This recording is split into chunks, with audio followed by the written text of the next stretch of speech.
I'm not sure why, but in recent weeks I've heard a not very ordinary expression repeated over and over again. About a week ago, when our Jesuit community's cook Charlie Brillo was about to flip hamburgers on the grill, I heard him shout out to no one in particular, "Fire in the hole." In different contexts, I've heard it since on the news and in talking head commentaries. And I felt it echoing in my mind and in my heart last week when I wasn't allowed into Kaiser Hospital to anoint an elderly lady who was dying of COVID-19. Fire in the hole. Etymologists seem to think that the expression comes from mining lore. When a tunnel was being excavated, sappers would drill into the living rock and plant their charges deep inside the walls. They'd affix long fuses, and then, when they ignited the fuses, would shout "fire in the hole" as they ran safely out into the open air. Later on, when miners became soldiers in the First World War, the expression was tragically reappropriated. It became a frantic warning, and often a retelling of the effects of hand grenades. Somehow, "fire in the hole" seems to capture the reality of this strange moment we're living through.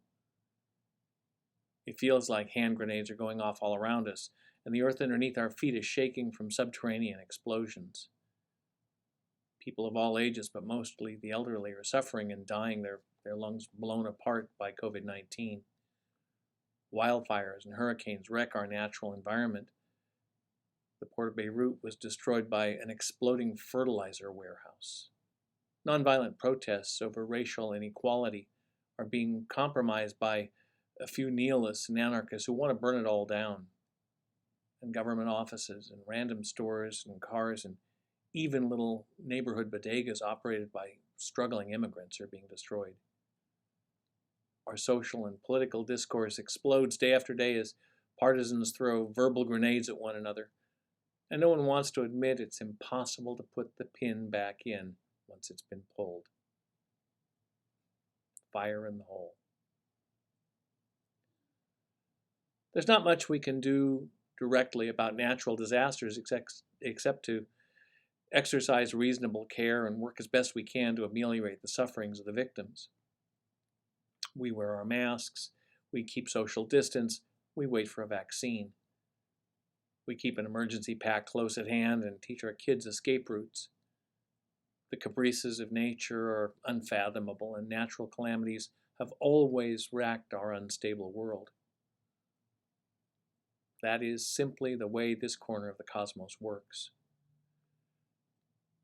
But human violence, aggression, and destructive malice are altogether different responses to difficult situations. We know better. People can make positive choices and live out of those choices.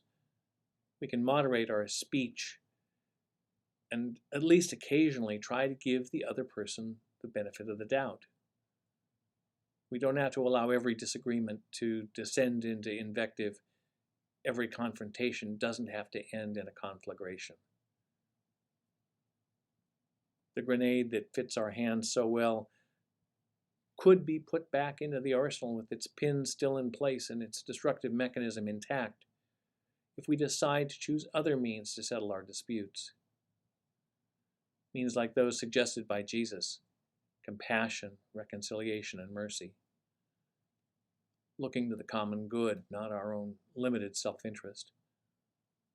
Looking to the development of others, not to their destruction.